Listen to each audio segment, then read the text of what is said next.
Hi! In front of me is Motorola Moto E22i, and today I would like to show you how you can operate vibration settings.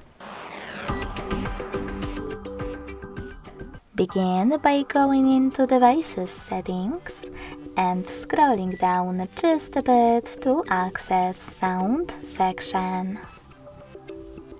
Now scroll down again. Click on Vibrate Vocals and apply the best option for your incoming calls. Never vibrate, always vibrate, or vibrate first then ring gradually. Wherever you decided, when you're done, go back. Now click on Shortcut to prevent ringing. Click on this switcher to activate it and set up Vibrate by tapping on it. Then go back.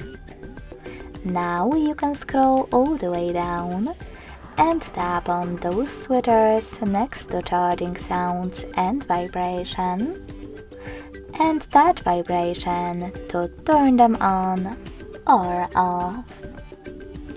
Thanks so much for watching. If you enjoyed this video, smash that like button, comment and subscribe.